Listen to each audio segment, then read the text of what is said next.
பயப்படுவதற்கு எதுவும் இல்லை என்று மருத்துவர்கள் சொல்லியிருக்கின்றார்கள். அது உள்ளே இருக்கிறார், ஐசியூவில் இருக்கிறாரு, அதனால் பார்க்க முடியல. ஒரு 6 மணி நேரம் இருப்பார், ஐசியூவில் இருப்பார். அதுக்கு பிறகு ரூமுக்கு வந்துடுவார். மருத்துவர்கிட்ட பேசினேன், நான் கார்டியாலஜிஸ்ட்கிட்ட நான் பேசியிருக்கேன். ஐசியூவில் இல்லை, ஐசியூவில்னா ரொம்ப டேஞ்சரானதான் ஐசியூவில் சொன்னாங்க. இன்டென்சிவ் கேர் யூனிட்னு சொல்லுவோம். இன்டென்சிவாக அக்கறை எடுத்துக்கணும், அதிகமாக அக்கறை எடுத்து அந்த மாதிரி ஒரு யூனிட். அப்படிப்பட்ட ஒரு நிலைமை எனக்கு ஏற்படவில்லை. அந்த ஐசியூ வார்டுக்கு நான் போகவில்லை.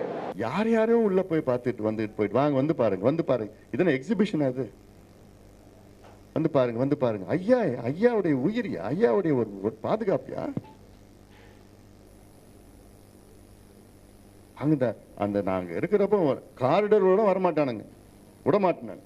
பாதுகாப்பு, ஐயா பாதுகாப்பு கருதி நேராக கதவை தட்டோட நேராக உள்ளே போய் பார்க்குறாங்க. ஐயா தூங்க விட மாட்டேறாங்க. பாத்ரூமில் இருக்க ஐயா ஃபோன். என்ன பண்ணிட்டு இருக்கீங்க ஐயாவை? ஐயாவுக்கு ஏதாவது ஒன்று ஆச்சுன்னா தொலைச்சி போட்டுருவேன், நான் சும்மா இருக்க மாட்டேன். வேடிக்கை பார்த்து நினச்சிட்டு இருக்கானுங்க. மனசில் அப்படியே வெறி கோபத்தில் இருக்கிறேன் நான். ஐயா வச்சு ட்ராமா பண்ணி நாடகம் ஆடிட்டு இருக்காங்க, துப்பு இல்லாதவனுக்கு.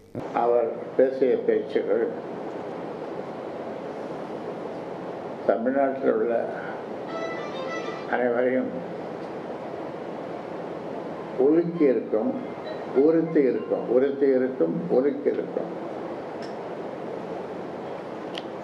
என்ன பேசுறாரு? ஐயாவுக்கு ஏதாவது ஒன்று ஆச்சுன்னா தொலைச்சி போட்டு விடுவேன்னா.